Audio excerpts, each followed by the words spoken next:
It looks cooler when it's open. All right, today we're looking at the Kaleido Sniper M2 coffee roaster. This is the 400 gram one, the smaller one of the M2 lineup of roasters. Kind of looks like a Batmobile, tumbler. Yeah, we'll say Batmobile. Batmobile. I'm not a coffee roaster, so I thought it would be really great to actually get someone who is a professional coffee roaster. Kimhak from Cupworks, all the way from Arizona. Really want to plug his shop. If you're ever in town, you should totally check it out. But also get their coffee online. It's really, really great stuff. But I thought it would be cool for us to kind of just walk through a few different things. So I had Kimhak do a fair bit of roasts on the M2 and kind of learn how it functions, and I really just wanted to have a professional give their opinion on this roaster. Like Brian said, I'm Kimhak. I'm the owner and roaster of Cupworks in Mesa, Arizona. Been doing the pair for about 3 years now. Been working in specialty coffee for 8-9 years now. That's about it on my side. But he's doing me a favor here by checking out this roaster and giving us his thoughts. But we ran through a fair bit of roasts just to kind of learn how it functions. I tried my hand on it, and I definitely am a very novice roaster. And I think this is a very interesting coffee roaster. There's a lot to be said about it. Good things and bad things. So the roaster itself is built pretty well. Everything seems to be metal, pretty hefty, good weight on it. Looks pretty cool. Depends if you like that aesthetic. Definitely a conversation starter if you kind of just have it sitting around your house. Overall, I give it about like a 6.5, 7 out of 10. Not a terrible roaster, but not as nice as some other roasters in this price range. So my biggest complaint on it is learning the software. The software just feels a little random and not intuitive. It does get easier. Took me about 3 roasts before I really understand how the UI work, which was kind of annoying. There's things like this, I don't know, in the back there's a red switch, which I don't know why it's there. Is to turn on both heating element instead of having it control on the UI itself. I felt like having a controller on the UI for something like that would have been a little bit more self-explanatory on how the roaster worked. Our first roast, we didn't know that the switch actually turned on both heating element, which kind of ruined a couple of roasts to start with because it just never got up to temperature. And then if you flip the switch on, that turns on. That explains a lot. Yeah. So, I could see one good thing about doing this when you're approaching like first crack or something. You can turn it off? Yeah, and if it wants to run away from you, you can like hit the power. Oh, okay. Oh, and turn it off, slow the power, yeah. Yeah. But still, why? That's not apparent. I don't know. But once we figured that out, the roast came out pretty well. Chaff collector, if you kind of mess up roasting, I feel like you could start a chaff fire pretty easily. But it'll be a really small one and very manageable one if you do ever start a chaff fire on it. So I would say be careful on that.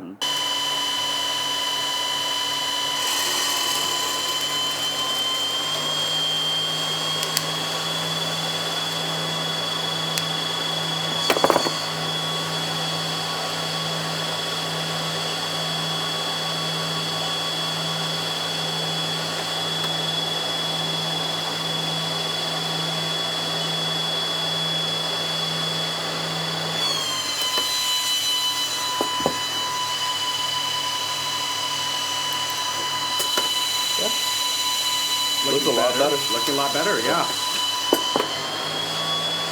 It actually looks like drinkable.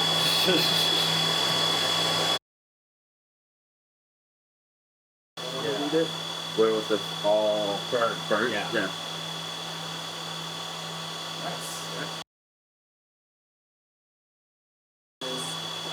Potential chaff fire.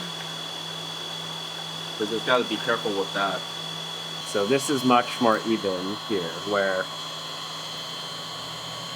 Yeah, you can see this one where there's a line right in the middle where it's a lot lighter than inside and outside. I don't know if you can see that on that. I think, yeah, I can see it. Okay. That's uneven. Yeah. So you want it to be more like this where you don't have that like line right in the middle where you didn't get the heat soak it all the way through the beams. Yeah, that's looking way better than this and this. So it took some roast to dial in, but learn the roaster, but yeah. I would say like it'll look, these two look similar, but this one, if you crack it open, you can tell that it's not roasted all the way through. Yeah, this one is roasted all the way through. Yeah. Then these color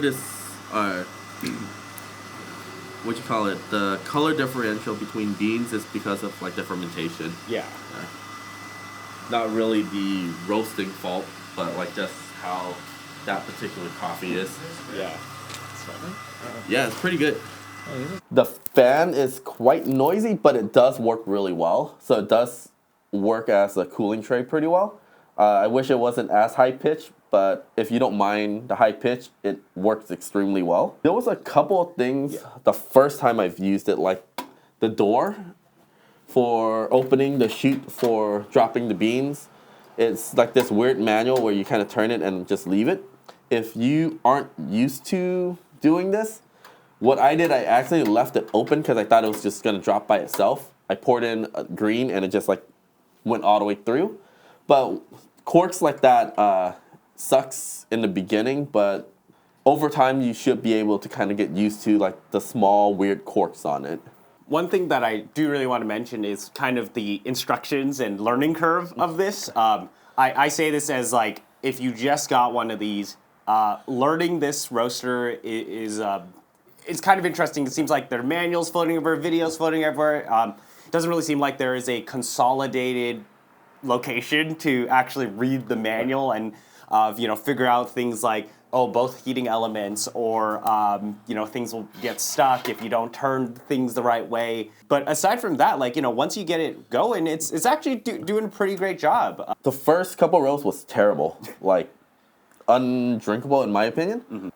Again, I think the roaster is fine. I think it just takes a lot of trial and error in the beginning. I felt like Brian tried to roast it before I got here, and he didn't get any good result. The only reason why I felt like I got better result is because I understand just the basic of roasting and roasters. So even though it didn't look correct or anything like that in the UI, I kind of just knew what was kind of going on. Mm-hmm. By our last roast, it was pretty good. It looked very even. The coffee we use, if you see it in the photo, it looks uneven, but it is pretty even. It's just how that coffee got fermented, and there's two different varietals in there, so you kind of get a little bit different density. The fermentation kind of broke down the cell wall, and some of it will look a little bit darker than others, but that's not really the roaster's fault. It's just the greens that we were using. Opening it up, it looks like it didn't show that much banding. I kind of got it to like soak and heat up pretty evenly. The first couple one was very off and on. It needs calibration on its thermocouplings because it was reading off by about 5-6 degree-ish. Mm-hmm. But again, most roasters are going to be like that. You should calibrate it no matter what. Yeah, like I said, overall, learning curve, not the best, but once you get used to it, it just gets easier. Really just try to learn the roaster before you expect anything good out of it. Yeah.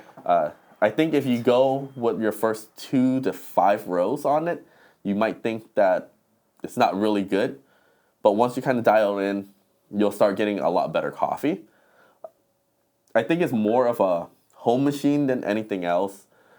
Sample roasting, it seems like is okay if you're doing more of like a 250 gram to 300 gram batches, but most roasters are going to look for something that can manage smaller batches, like 100 grams or so. If we plug it in, we just kind of show off the UI. It's like a little interesting, actually.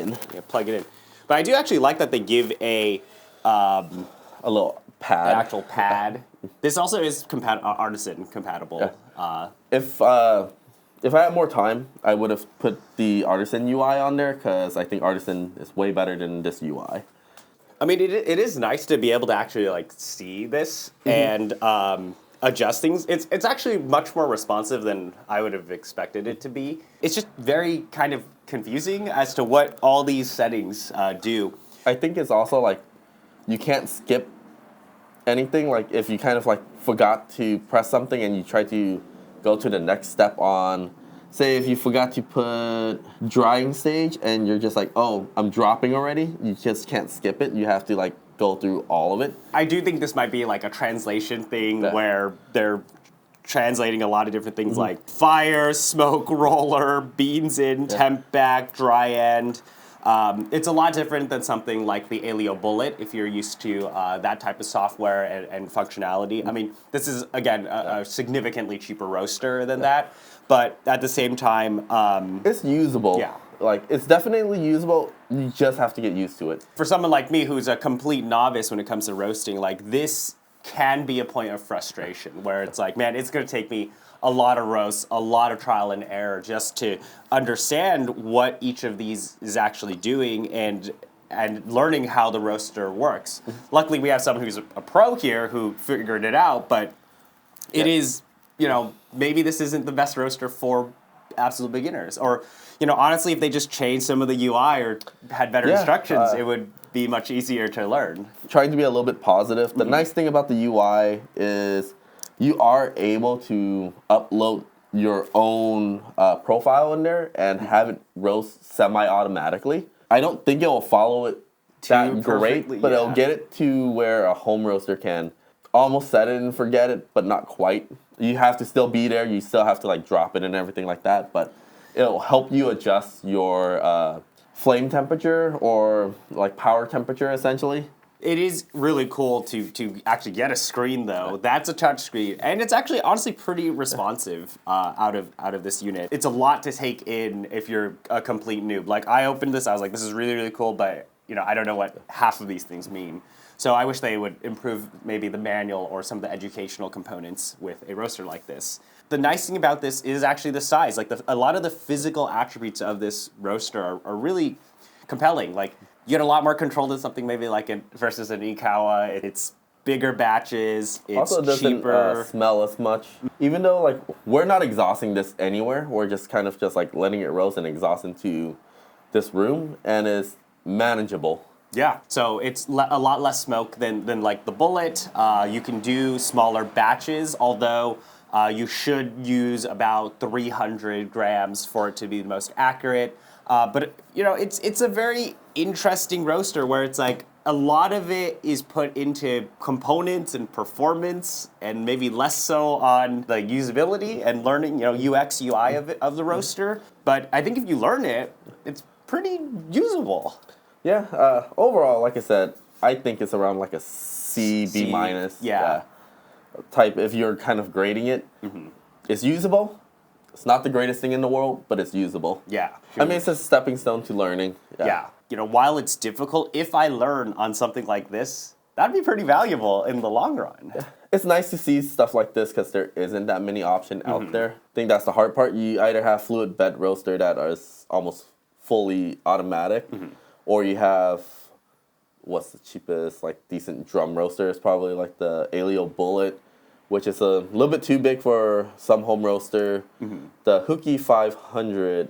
That's gas, right? It's gas. I think is a much better roaster overall, but it is, after you finish all the setup, and if you want to do a cyclone and things like that, it is a much bigger setup. And then the Kaleido, which is still coming out, that's actually cheaper than this, I think. The Kaleido is $1,500? fluid bed. Oh, roaster, fluid bed, okay.